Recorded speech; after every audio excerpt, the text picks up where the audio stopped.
오늘 저는 히브리서 6장 19절, 디도서 3장 7절 말씀을 가지고 우리의 참된 소망은 어디에서 오는가? 이란 제목으로 한번 말씀을 나누겠습니다. 모든 사람들은 행복을 추구하고 행복을 위해서 삽니다. 그러면 우리에게 이 참된 행복은 어디에서 오는가? 사실 이 참된 행복은 참된 소망이 있을 때 그 소망으로부터 우리는 행복한 삶을 살 수 있습니다. 그런데 이 땅에 사는 대부분 사람들은 거짓 소망에 속고 있죠.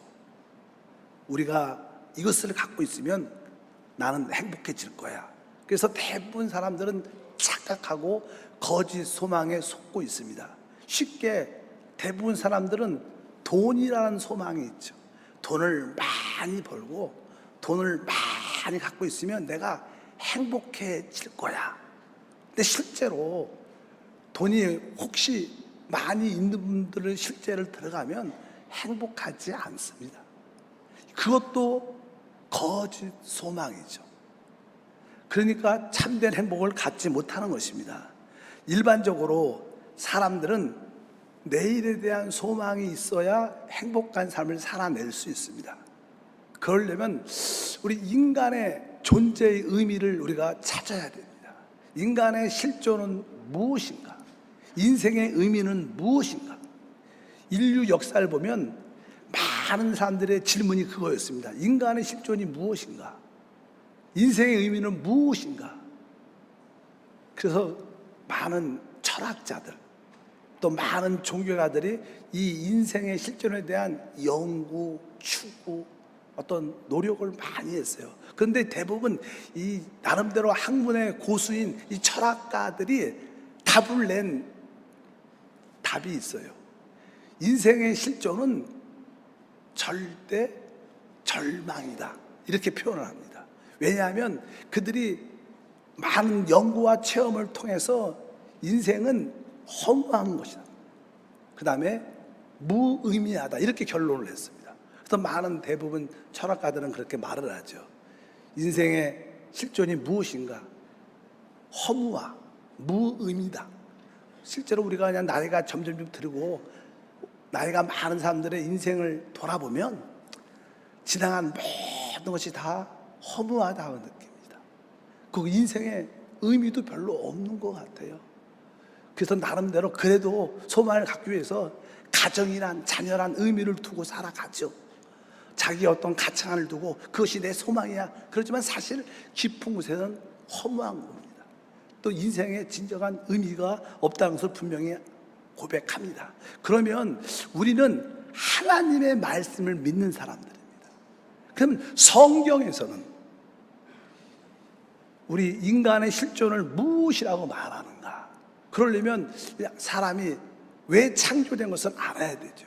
성경을 보게 되면 하나님이 우리 사람을 하나님의 형상대로 창조했다고 말해요.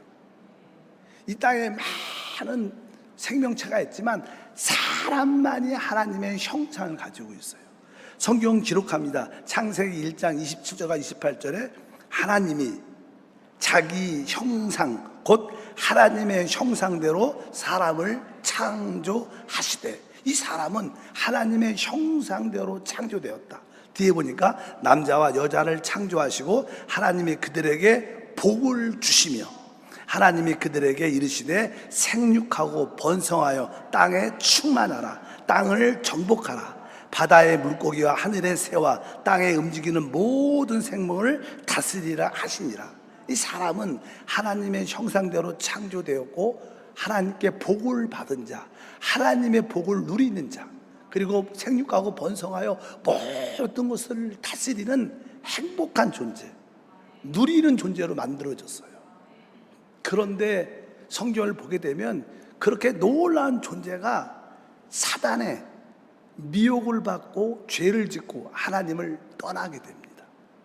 그래서 이 사람은 하나님 앞에 죄를 짓게 되고 하나님을 잃어버리게 된다고 말씀을 합니다.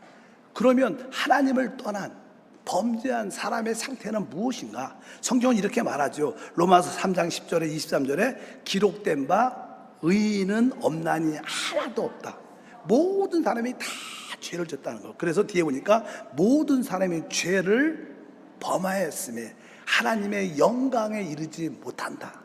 실제로 사람의 참된 축복은 하나님의 영광에 참여하는 겁니다. 이 세상에도 종종 어떤 영광의 자리가 있어요. 그럴 때 거기에 올라가면 어떤 감동, 희열, 기쁨과 행복이 있죠. 근데 참된 축복은 사람은 하나님의 영광에 참여해야 되는데 사람이 죄를 지음으로 말미암아 그 영광에 참여하지 못하게 됐다. 이것이 우리 사람들의 가장 슬픈 상황이죠. 결국 사람은 이렇게 타락을 하게 됩니다. 사람이 사단에게 미혹을 받고 타락하니까 이제 사람들에게 주어진 운명이 있어요. 운명. 바로 우리에게 주어진 운명. 죄를 짓고 하나님을 떠난 사람들의 운명. 여러분들도 이 운명이 무엇인가를 볼 필요가 있죠. 성경은 그 사람의 운명에 대해서 설명을 합니다.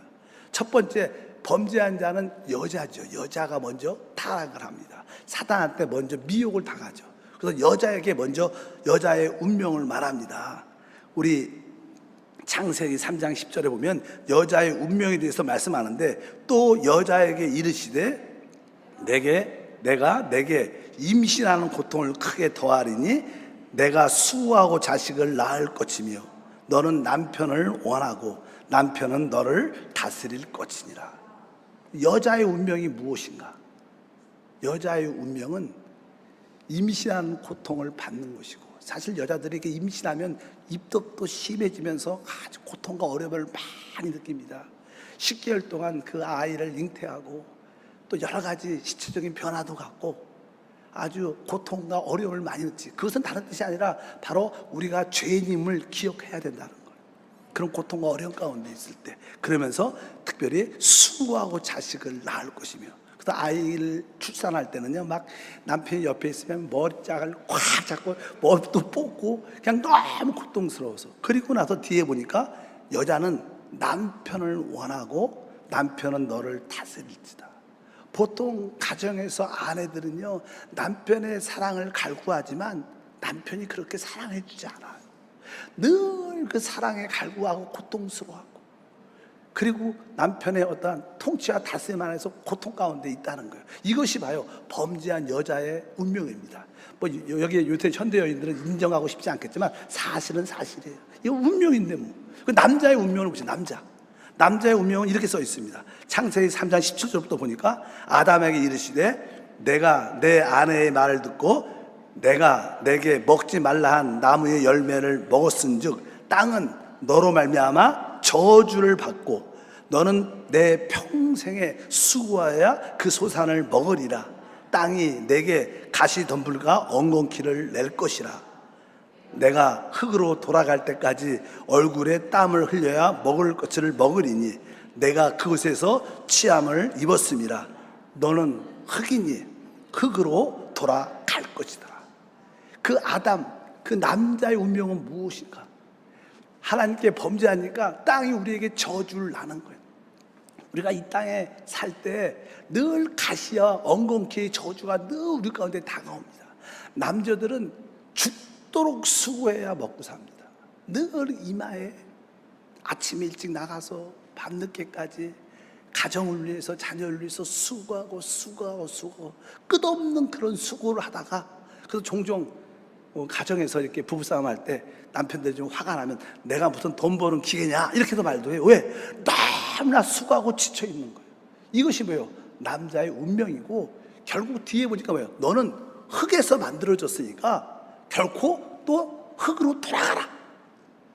그러니까 이것은 진짜 절망이죠.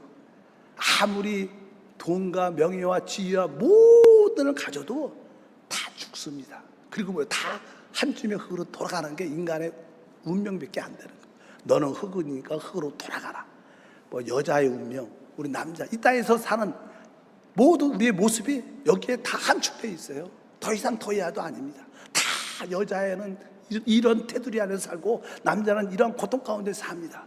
근데 또 한 가지, 그 사람의 운명이 사람의 운명. 성경이 이렇게 기록됩니다. 창세기 3장 14절에 보니까 야훼 하나님이 뱀에게 이르시되 내가 이렇게 하였으니 내가 모든 가축의 들에 모든 짐승보다 더욱 저주를 받아 배로 다니고 살아있는 동안 흙을 먹을지라. 이 뱀 사단이 하는 일은 뭐예요? 흙을 먹고 사는 거예요. 근데 아까 우리 아담에게 뭐라 그랬어요? 너는 흙이니 흙으로 돌아가라. 이것은 뭐예요? 이 뱀은, 사단은 사람을 먹고 삽니다. 그래서 이 귀신들이 사람에게 붙으면 질병, 가난, 저주에서 벗어나지 못해요. 대부분 우리의 삶의 고통과 어려움은 바로 흙을 먹고 사는 이 사단 때문에, 뱀 때문에 그런 거예요. 사람들은 그것을 깨닫지 못하죠. 그것도 하나의 운명입니다. 그 뱀과 귀신의, 사단의 악한 영에 대해서 붙잡혀갖고 그래서 붓도 하고 점도 치고 고통 가운데 사는 사람들 많죠. 이것이 보통 하나님을 떠난 타락한 사람의 운명이라고 말씀합니다. 성경은 결국 그 답이 뭐냐, 결과가 로마서 6장 23절과 마태복음 25장 41절에 죄의 싹은 사망, 저주받은 자들아 나를 떠나 마귀와 그 사자를 위하여 예비한 영원한 불에 들어가라. 그러니까 이 결국 사람이 죄를 짓고 하나님을 떠났고 죄의 싹은 사망인데 그 사망의 결과가 무엇이냐? 바로 마귀를 위해서 준비됐던 영원한 불, 지옥불에 들어가는 게 사람의 운명입니다. 하나님이 사람을 지옥에 넣으려고 지옥을 만든 게 아니라 마귀를 위해서 지옥을 만들었는데, 영원한 불을 만들었는데 사람이 마귀를 따라가니까 결국 그도 영원한 불에 들어가는 겁니다. 하나님은 좋으신 하나님입니다. 우리에게 좋은 걸 주기를 원합니다. 종종 이렇게 전도하다 보면 어떤 분들은 그런 이야기해요. 야, 나 너희가 믿는 하나님 믿지 않겠다. 너희 하나님은 치사하게 누가 범죄 하나 죄를 짓나 자세히 봐갖고 저는 죄를 졌구나, 그걸 붙잡아갖고 우리를 지옥에 집어넣는 그런 하나님 믿고 싶지 않다. 근데 사실 그분이 하나님을 오해한 거죠. 우리 하나님은 우리를 지옥에 넣으려고 지옥을 만든 게 아닙니다. 마귀, 악한 자를 지옥에 넣으려고 만들었는데 사람이 그 마귀를 쫓아가니까 같이 거기에 딸려간 것이. 그래서 우리가 분명히 알아야 됩니다. 그래서 이제 하나님을 떠나 영원한 멸망 가운데 있는 사람을 하나님은 구원해 주시기를 원해요. 그래서 하나님의 뜻이 무엇인가를 분명히 우리가 알아야 됩니다. 성경에 영원한 멸망 가운데 있는 사람에 대해서 하나님의 뜻은 분명히 말씀합니다. 예레미야 29장 11절에 말하죠. 야훼의 말씀이니라. 너희를 향한 나의 생각을 내가 아나니 평안이요 재앙이 아니니라. 너희에게 미래와 희망을 주는 것이다. 하나님의 뜻이 무엇입니까? 바로 우리에게 재앙을 주는 게 아니라 우리에게 미래와 희망을 주시는 게 하나님이라는 거예요. 오늘도 이러한 예배를 통해서 우리는 미래를 얻어야 되고 희망을 얻어야 됩니다. 왜? 우리의 운명은 절대 절망 가운데 있습니다.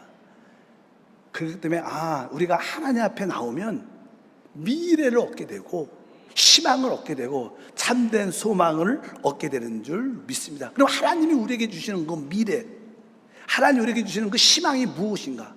성경에 보면 그게 바로 하나님의 아들 예수 그리스도시다. 왜? 하나님의 아들 예수 그리스도가 우리의 죄의 모든 문제를 해결하시는 분이기 때문에 그래요.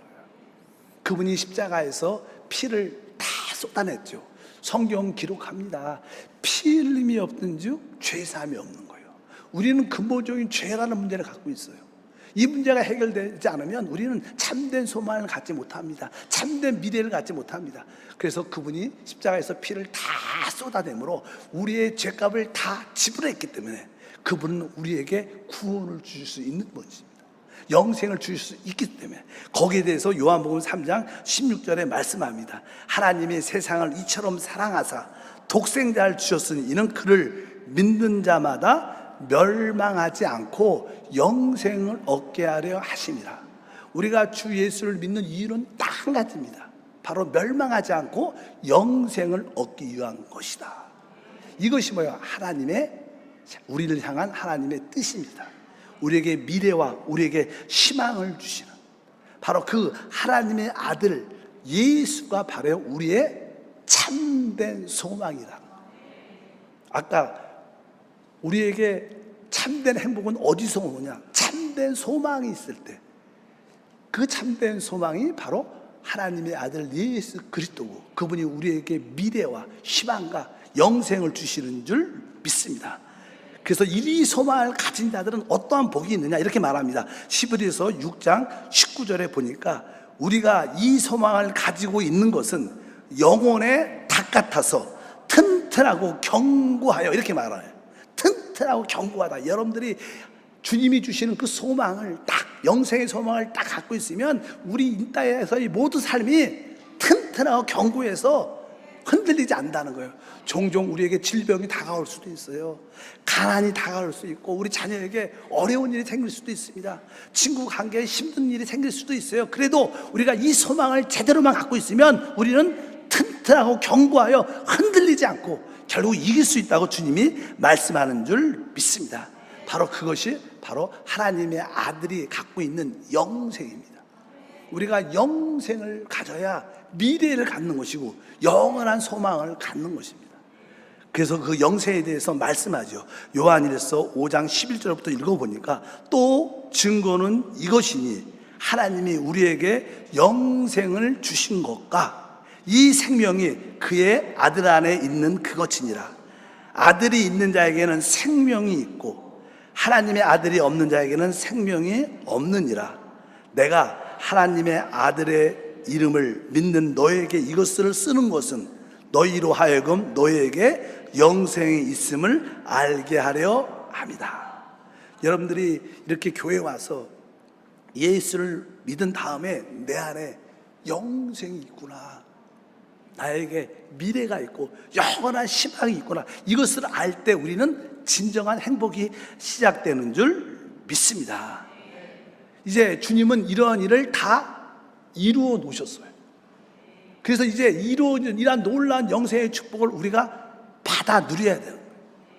그러려면 우리는 그 하나님을 알 수 있는 지혜와 계시형이 필요합니다.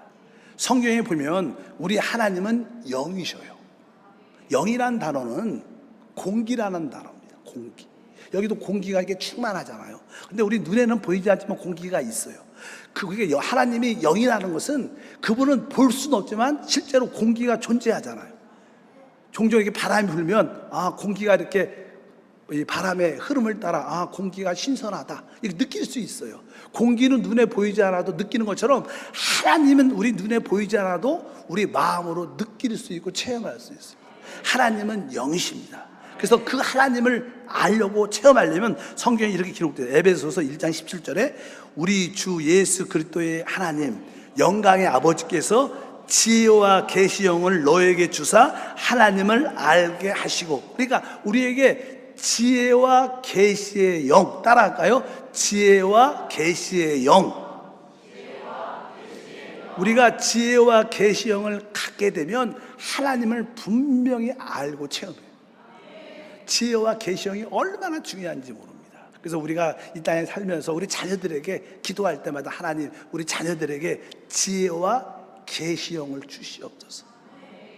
저도 청년 때는 예수님을 믿지 않았죠. 근데 예수님을 만나고 지혜와 계시형을 딱 체험하니까 진짜 하나님이 마음으로 느껴질 뿐만 아니라 이 시대가 있을 뿐 다음 시대가 진짜 있구나, 영원한 시대가 진짜 있구나, 이것이 너무나 현실적으로 믿어지는 거예요. 그래서 저는 이 땅에 사는 이유는 다음 시대와 영원한 시대를 준비하는 삶을 사는 거예요. 그래서 우리에게 지혜와 계시형이 필요한 줄 믿습니다. 혹시 여러분들이 내가 지혜와 계시형을 갖고 있는가 아닌가를 어떻게 알 수 있어요? 지혜와 계시형을 갖게 되면 기본적인 어떤 특징이 있어요. 첫 번째, 지혜와 계시형을 갖게 되면 이 세상에는 소망이 없구나, 이것이 깨달아지고 믿어져요. 많은 사람들은 이 세상에 대한 소망이 많아요. 꿈이 많아, 비전이 많아. 내가 이 세상에서 잘 되고 이렇게 하면 잘 성공할 거고 이렇게 되면 모든 것이 잘 될 거야, 이렇게 세상에 대한 소망이 많은데 진짜 지혜와 계시형을 딱 갖게 되면 세상에는 소망이 없어. 이것을 뼈저리게 느끼게 됩니다. 그래서 이제 지혜와 계시형을 가진 사람 중에 한 사람이 누구냐면 구약을 쓴 모세예요. 모세는 120세까지 살았고 성경을 많이 기록했습니다. 근데 모세는 하나님의 지혜와 계시를 가진 자예요. 지혜와 계시를 가지니까 그는 인생에 대해서 이렇게 썼습니다. 우리 시편 90편 10절과 12절에 보니까 우리의 연수가 70이요 강관하면 80이라도 그의 연수의 자랑은 수고와 슬픔뿐이요 신속기간이 우리가 날아가라이다. 그러니까 보통 사람이 70, 80, 90까지 산다는 거예요. 그런데 우리가 뒤돌아보면 우리의 인생, 우리가 80을 살고 90을 살지라도 지나간 시간을 바라보면 다 수고한 것밖에 없고 슬픔밖에 없다는 거예요. 진짜 지혜와 계시형을 갖게 되면 이 세상에 소망이 없고 다 아무것도 아니구나, 이것을 진짜로 깨닫고, 그러니까 이제 내가 하나님 안에서 하루를 살아도 제대로 살아야겠다, 이것이 깨달아진다는 거예요. 모세가 그렇게 고백하는 줄 믿습니다. 그리고 이 모세가 고백하죠. 우리의 날이 화살처럼 지나간다는 거예요. 나이가 드는 사람은 이것을 뼈저리 느끼죠. 벌써 60이 됐는데 금방 일주일 지난 것 같은데 하루 지난 것 같은데 70이 됐어. 70 되신 분들은 눈을 깜빡하니까 80이 됐어. 그냥 얼마나 시간이 빨리 지나가는지. 또 그 지나간 모든 시간은 수고하고 슬픔밖에 없다는 거예요. 이게 진짜 인생을 보는 지혜입니다. 지혜와 계시형이 있기를 축복합니다. 그래서 인생의 모든 것은 수고하고 슬픔뿐이고 진짜 중요한 것은 하나님을 만나는 거구나. 또 지혜와 계시형을 가진 사람 중에 하나는 우리가 너무나 잘 아는 누구예요? 솔로몬. 솔로몬 알죠? 모든 부와 명예와, 특별히 부인은 여자는 얼마나 많은지 1000명 이상 되죠. 모든 것을 다 누려봤고 모든 세상 지식도 다 가진 사람. 근데 그가 말년에 하나님을 이렇게 떠나고 말년에 다시 돌아와서 그의 고백을 보십시다. 이 솔로몬은 이렇게 말씀합니다. 전도서 1장 2절과 14절에 전도자가 이르되 헛되고 헛되며 헛되고 헛되니 모든 것이 헛되도다. 내가 해 아래서 행하는 모든 일을 보았노라. 보라, 모두가 다 헛되어 바람을 잠들려는 것이로다. 이 솔로몬이 마지막에 인생을 살아보니까 다 헛된 것이다. 근데 이런 것을 나이가 많아서 느끼지 말고 젊었을 때 깨달아야 돼요. 세상에 소망이 없구나. 그냥 육신의 정욕을 위해서 이런 걸 쫓아다니지 말고, 돈을 쫓아다니지 말고 진짜 하나님을 만나는 은혜를 가져야 돼요. 그리고 그의 마지막에 고백은 이렇게 했었어요. 우리 젊은이들에게 말해주죠. 전도서 12장 1절 13절 너는 청년 때 너의 창조주를 기억하라. 곧 공고한 날이 이르기 전에 나는 아무 낙이 없다고 할 해들이 가깝기 전에 일의 결국을 다 들었으니 하나님을 경외하고 그의 명령을 지킬지어다. 이것이 모든 사람의 본분이니라. 진짜 나이가 들고 마지막으로 우리가 젊은이들에게 해줄 수 있는 것은 진짜 사람의 본분, 하나님을 경외하는 거다. 이거를 너무나 늦게 깨달으면 안 된답니다.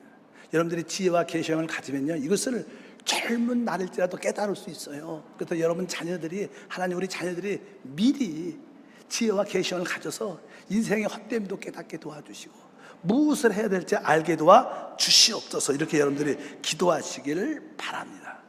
이제 이런 것을 깨닫고 하나님이 보내주신 주 예수를 믿게 되면 우리는 바로 죄사를 받고 구원을 받게 되죠. 구원을 받게 되면 우리는 하나님의 진정한 자녀가 됩니다. 하나님의 자녀, 하나님의 생명을 얻게 되는 거야. 아까 하나님이 우리에게 그 아들을 주신 것은 영생을 얻기 위한 거예요. 영생이라는 단어는 영원한 생명이라는 거예요. 영원한 생명은 하나님의 생명을 말해요. 왜? 그분은 영원하신 분이니까. 그러니까 우리가 그분의 생명으로 다시 태어나는 거예요. 그걸 거듭남이라고 말하죠. 우리가 그 영생을 얻게 되면 우리는 하나님의 진짜 자녀가 됩니다. 그 전까지는 하나님과 우리의 관계가 없었어요. 근데 지금 우리가 주 예수를 믿고 하나님의 영생을 얻으면 하나님의 자녀가 돼서 이제 하나님은 우리의 아버지가 되시기 때문에 그 아버지께서 우리의 모든 필요를 해결해 주시는 거예요. 이 자녀가 아버지께 구하면 모든 것을 도와주시죠. 그래서 나는 이제 나의 필요를 하나님이 응답으로 채워주시는구나. 하나님은 나의 아버지가 되신다. 이것이 뭐예요? 기본적인 믿음이죠. 그래서 우리가 하나님께 구하고 찾고 두드리면 문들이 열리게 돼 있어요. 그러니까 우리는 더 이상 두려워할 필요가 없어요. 왜? 하나님 아버지를 모시고 있으니까 어려운 일이 생기면 이 문제를 해결해 주시고 치유해 주시고 응답해 달라 그러면 하나님이 도와주십니다. 성경은 거기에 대해서 말씀을 합니다. 마태복음 7장 7절부터 9절에 구하라 그리하면 너에게 주실 것이요, 찾으라 그리하면 찾아낼 것이요, 문을 두드리라 그리하면 너에게 열릴 것이니 구하는 이마다 받을 것이요, 찾는 이가 찾아낼 것이요, 두드리는 이에게 열릴 것이다. 그러니까 우리는 이제 하나님과의 관계가 형성됐죠. 하나님 우리의 아버지, 우리는 하나님의 자녀. 이제 우리가 구하고 찾고 두드리면 하나님은 우리에게 모든 필요한 것을 주신다는 거예요. 그래서 우리는 이 땅에 살면서 그렇게 염려할 필요가 없다. 여러분들이 그동안 하나님이 없을 때는 여러분 스스로 찾아야 돼요. 스스로 해결하는데 얼마나 힘들고 지칩니까? 답도 없죠. 근데 이제 우리에게는 진정한 우리의 아버지 하나님이 계시는 줄 믿습니다. 그리고 나서 하나님이 예비하신 다음 시대, 영원한 시대의 눈이 보이는 거예요. 나의 삶은 영원한 시대를 준비하는 것이구나. 그래서 성경에 영원한 시대에서 설명을 많이 합니다. 성경의 영원한 시대 이렇게 베드로후서 3장 13절에 말합니다. 우리는 그의 약속대로 의가 있는 곳인 새 하늘과 새 땅. 이제 우리가 지금 있는 이 하늘과 이 옛 땅은 한번 변화를 겪게 될 겁니다. 그래서 이제 이것이 새롭게 이렇게 청소가 돼서 새 하늘이 되고 새 땅이 될 것인데 우리가 그것을 바라본다. 그 새 하늘과 새 땅에 있는 새 예루살렘에는 어떠한 축복이 있냐. 그 축복에 대해서 이렇게 말해요. 계시록 22장 3절부터 보니까 다시는 저주가 없으며 하나님과 그 어린 양의 보좌가 그 가운데 있으리니 그의 종들이 그를 섬기며 그의 얼굴을 볼 터이요 그의 이름도 그들의 이마에 있으리라. 다시 밤이 없겠고 등불과 햇빛이 쓸데없으니 이는 주 하나님이 그들에게 비추심이라. 그들이 세세토록 왕 노릇하리라. 하나님은 왕이시죠. 우리는 그분의 자녀니까 사실 우리도 왕권을 갖게 돼요. 그래서 뒤에 보니까 영원한 시대에 우리가 어떻게 해요? 세세토록 왕 노릇한다. 이게 진짜 축복 중에 축복. 이것이 진정한 행복인 줄 믿습니다. 그래서 주님께서 우리에게 이러한 놀라운 축복을 예비하셨다고 말씀하시는 줄 믿습니다. 그래서 우리가 진짜 하나님을 알고 지혜와 계시형을 갖게 되면 내가 하나님의 자녀가 됐고 우리에게 영원한 시대가 준비했고 이제 우리의 신앙은 이 땅에서 주님의 그 다시 오심을 기다리는 믿음의 삶이다. 그것이 바로 우리 신앙생활의 핵심이고 이것이 진정한 하나님의 영생을 누리는 길인 줄 믿습니다. 그럴 때 인생의 의미, 내가 어디에서 왔고 내가 왜 살고 어디로 가는지를 분명히 알게 돼요. 세상 사람들은 지혜와 계시형이 없어요. 그래서 자기가 어디서 왔는지 왜 사는지 또 어디로 가는지를 분명히 알지 못합니다. 그러나 우리는 지혜와 계시형을 받았기 때문에 내가 어디에서 왔다는 것이 믿어져요. 내가 이 땅에서 왜 사는지를 확신을 갖고 있어요. 그리고 우리가 어디로 가는지도 우리는 확실히 알아요. 그러니까 우리는 뭐예요? 행복하죠. 우리에게 소망이 있는 거예요. 여러분들이 이 땅에서 그러한 삶을 살면 여러분들에게 기쁨과 소망이 충만하니까 내 자식뿐만 아니라 다른 사람도 사랑할 수 있는 거예요. 오늘은 바로 여러분들이 사랑하는 사람들을 어떻게 초청해서 이 하나님의 사랑을 체험할 수 있도록 이런 좋으신 하나님 만날 수 있도록 우리가 초청한 줄 믿습니다. 여러분에게 그러한 은혜가 있기를 바랍니다. 기도할게요. 하나님 감사합니다. 오늘은 우리가 사랑하는 우리가 관심하고 있는 사람을 초청해서 하나님을 만나도록 주 예수를 믿도록 축복하는 귀한 시간을 준비했습니다. 이들의 마음이 활짝 열려 인생의 실존의 의미를 깨닫고 이제 하나님을 떠난 운명에서 하나님을 만나는 축복의 운명으로 변화되도록 축복해 주시옵소서. 주 예수 이름으로 기도합니다.